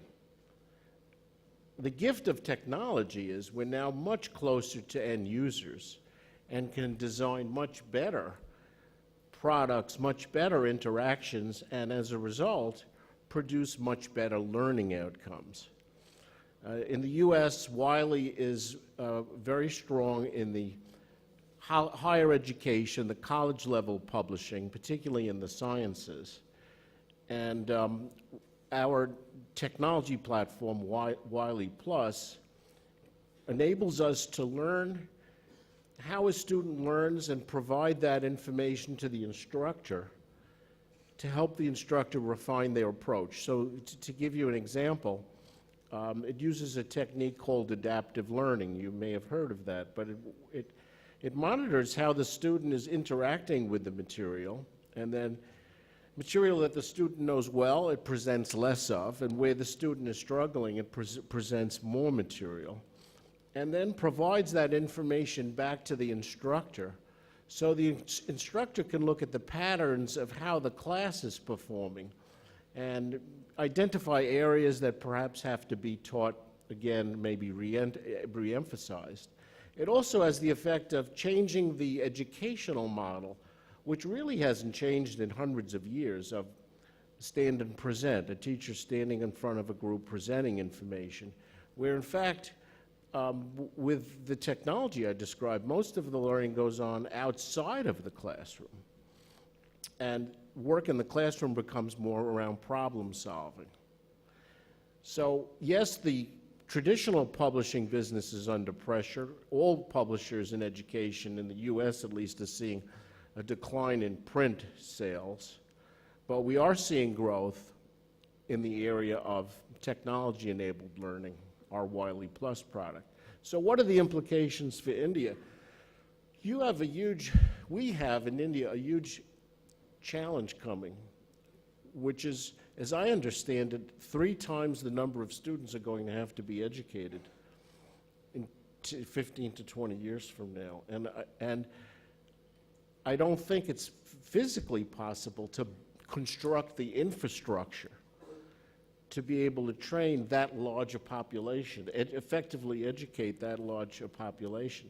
So the challenge is, how can we use these new technologies to increase not only the effectiveness of learning, but the productivity of learning, where we can leverage the physical infrastructure with digital products, digital learning products, to enable us to educate what's going to be 3 times the population. I think this answer may come from Mr. Kant. He's saying how we are going to meet the challenge, because we need so many students to be educated, we need books. So what do you think? And one other thing I would like you to touch, whether you need publishers to involve in a big way, because here most of the people, they complain that the school book market is completely shut, because the small publishers all over Daryaganj, they are not having income. And you know, when you want additional books, like Javadekar said in his video message that he would like to build libraries in all schools, I hope they are going to buy publications by other publishers also. You know, my view is that the future is going to be vernacular, the future is going to be digital, and the future is going to be more and more democratic access to education. And the future is going to be about children and young adults, which will be the fastest growing segment. And the earlier we accept it, the better it is. The world of publishing is in the midst of one of the biggest disruption which can ever take place. And there's a huge potential in vernacular languages. You know, my view is exactly like what's happening in the world of mobile technology. We've been able to provide smartphones to 450 million Indians. The cost of smartphone has fallen very radically in India. In the next 4 years, 1 billion Indians will have smartphones. We are the only country in the world with 1 billion mobile right now. We're the only country in the world with 1 billion bank accounts. And we are the only country in the world with 1 billion Aadhaar. Yesterday, Google, for instance, innovated the Google Tej for India, the digital payment mechanism. And today, WhatsApp has innovated its own payment mechanism through WhatsApp. And earlier, we had innovated the Bheem interface for digital payments. So what you are seeing in India, unlike China, where Alibaba is privately owned, or unlike United States of America, where Google and Facebook are private bodies who have access to data, in India, the UID framework, Aadhaar, is owned by the government. The United Payment Interface is owned by the government. And what will happen as a consequence of this, and the private innovation which is taking place on top of this public infrastructure, it's important to understand this. I'm making this point because this is the critical difference. You have a public infrastructure which the government has created. Nowhere in the world has this happened. Nowhere in the world has this happened that you have 1 billion mobile, 1 billion biometric, and you have 1 billion bank accounts. And on top of that, you are seeing Google innovating, you are seeing WhatsApp innovating, you are seeing Beam innovation. And what this will do is that the spread of digitization will be very rapid in India, as it has been, that everybody uses a mobile in India. And you know, when you go to rural areas, when you go to tribal areas, you find women doing all their work through mobile telephony. Yeah. So the spread of technological learnings in India will be very rapid, and it'll all happen through mobile telephony. It'll all happen through mobile telephony. And what you will have to do is to make teaching fun through either digital books or through mobile telephony. Yeah. And that is the challenge for publishing. It can't be dull, drab books anymore. And you will have to track every single child, take him to higher levels of learning. The challenge is about learning outcomes. Your challenge is to improve the learning outcomes of 1 billion people in India. How does the publishing world make education exciting, fun, and improve the learning outcomes of 1 billion people in India? That is your challenge, using digital devices and using mobile, and on top of that, using the payment interface, which is so easy today in India. That is your challenge. Yes, I understand that. I accept it. Mr. Chakin, you would like to comment? Yeah. Yeah, I mean, I absolutely buy what you've said. Yeah. But I just would add, and what YS was saying about redefining publishers or publishing, the 5 biggest publishers in the world are Google, Microsoft, Apple, Amazon, and Facebook. And we know that our future is dependent on the protection of copyright, but I do not think that those 5 huge publishers see it through the same lens as we do. And one of the challenges for IPA, and indeed publishers as a whole, in order to protect copyright, we have to be educating the 5 biggest publishers in the world, not just talking to each other. My thought. So, just to pick up on that. And I want to make one more point, and which is that the biggest opportunity for you is to go digital on vernacular. Yeah. That world is waiting to be opened up. Digital and vernacular, both places we are progressing. We are making. You're progressing too slowly, sir. We have to do exponentially. I understand, but we have got our own, drawbacks, shortcomings. Every industry has. Yeah. Just to push the thinking on digital, a digital book today is actually inferior to a print book. And I do think as you move into digital, it's really rethinking the way we're presenting content in a totally different way. Yeah. Mm-hmm. And that's what the technology I described earlier does. I agree with you, Matt.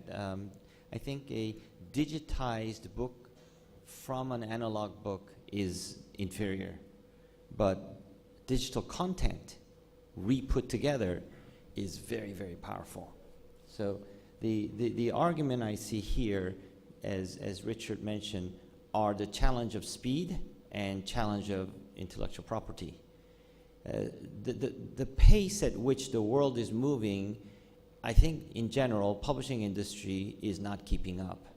And that's for us to try to figure out how we get ahead of that. It's just the speed of this industry's the traditional part of this industry is just not moving fast enough. And at the same time, the top 5 publishers, as Richard labeled them, they have a different business model. They don't have to sell content to make money. They have other business model behind it where they make the money, so they don't have the regards for content. And they take other people's content. They don't even check to see if the content is valid. But the more they have, the more they can make people believe that that content is correct, right? Which is not the way we've been trained in this room. We were trained in this room to validate the content. That's not something that these 5 top publishers that Richard named do.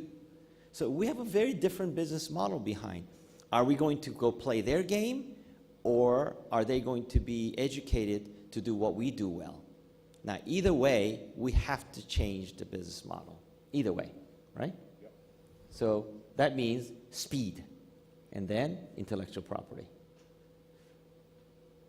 So I think I will halt here, unless you want to, because Mr. Kant also will have to leave. So just I want to tell you something, you know, I know there are models.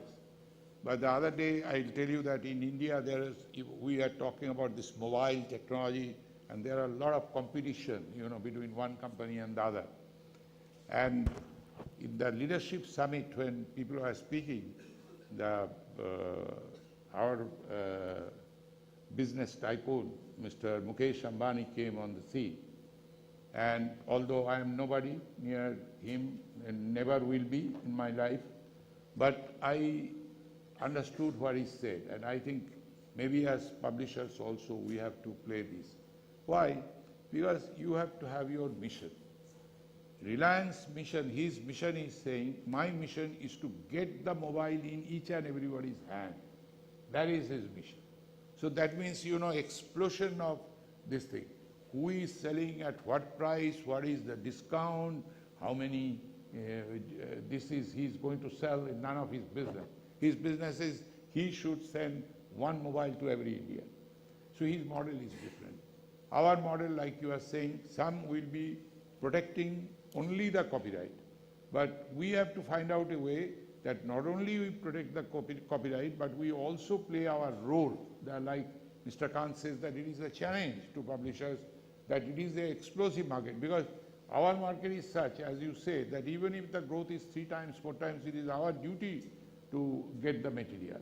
And if it is a changed situation, then we should, publishing does not mean if Ashoka can put on the stone, we need not have to do everything on the book, we have to do on the paper, we have to do many other things. But we have to have combination. When our company started in India, I am not going to talk about my company, the basic idea was to make the books available at an affordable price so that students can possess a book. So we have to make that kind of impact, because we as a publisher have a role, that is, we are also educators. We may not be teacher teaching the subject, but we are educators. Publisher has got a role to the society. To provide books is our role, it is our religion, and we should be doing it. But we gather this kind of congress, gives us various ideas individually. We may opt one, we may opt other. Why I wanted to particularly Mr. Kant to come here is, I have been following him and what he says and what he's doing, because his ministry is trying to transform India. If India has to transform... Mr. Ghosh, on behalf of Government of India, I just wanted to assure all your publishers that India is a great believer in intellectual property rights. Yes. We have a new IPA policy, and we believe that it's not possible to grow at high rates without respecting people's IPR. Yeah. And we'll fully respect everybody's IPR rights. And we are great believers in IPR rights, and Prime Minister has gone on record to say that India will respect IPR rights, and that one of the key transformation that you've seen is to shift the copyright department from HRD to Ministry of Commerce and Industry. And they have cleared all the backlogs, and the Copyright Office has from a regulatory body, it has become a totally developmental body now. It looks at the progress of copyright now.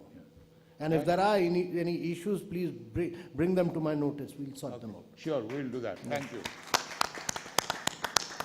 Is Nandi Mehra going to propose vote of thanks? Where is Nandi? Yeah. Would you like to thank them? Because we have to find out.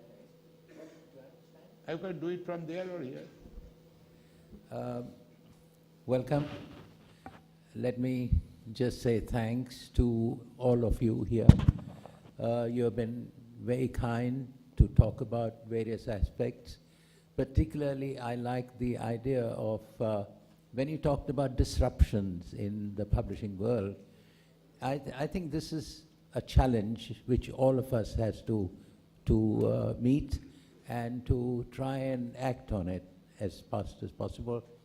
Mr. Kant mentioned vernacular work. I think this is a huge opportunity for India with about 18 languages. And if we were to start even with one, which is Hindi, which is spoken more or less around the country, I think that is an opportunity for all of us to try and work on. And in the meanwhile, I think I would like to assure Mr. Kant and everyone around here that we as publishers will definitely do our duty to the child, to the scientist, to the educator, and everyone together. Thank you very much for being with us. Thank you, Mr. Mehra. Ladies, with the permission of the chair, before we close the session, we would like to present mementos to the esteemed speakers. May I request President FIP, Mr. N.K. Mehra, to kindly present a memento to Dr. Amitabh Kant.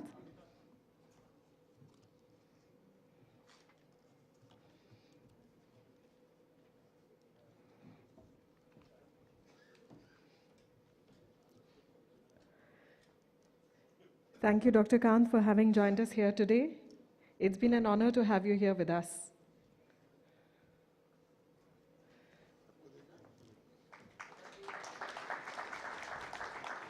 Thank you, Mr. Mehra, for doing us the honors. And now to present a memento to our esteemed speaker, Mr. Richard Chakin, may I invite on stage Ms. Monica Malhotra Kandhari.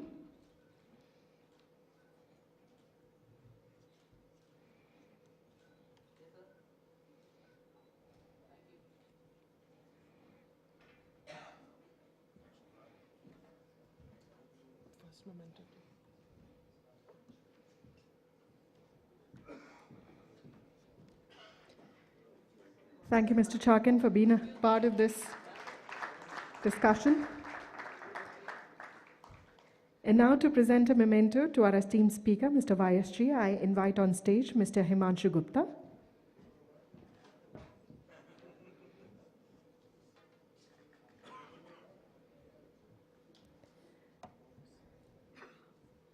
Thank you, Ms. Kandhari, for joining us on stage to do the honors.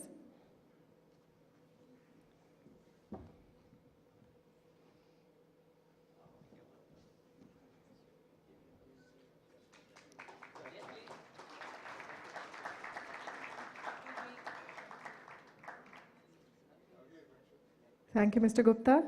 To present a memento to Mr. Matthew Kisner, may I invite on stage Dr. Ashok Gupta.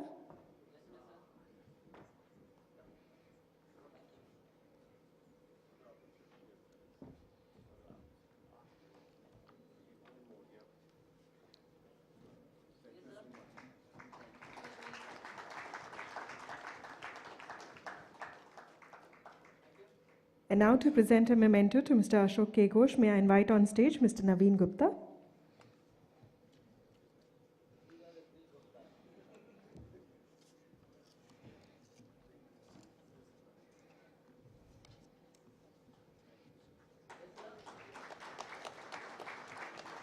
Mr. Ashok K. Ghosh was also chairing this session. So ladies and gentlemen, let's put our hands together for all of them together on stage. Once again, our thanks to Mr. Amitabh Kant.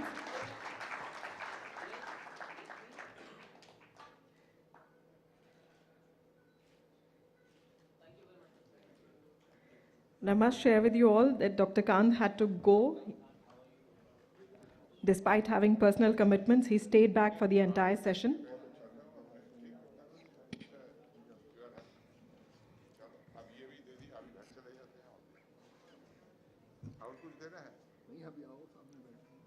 Well, ladies and gentlemen, with that, we conclude the session, which was entitled Global Leaders Forum. We now move on to the lunch break.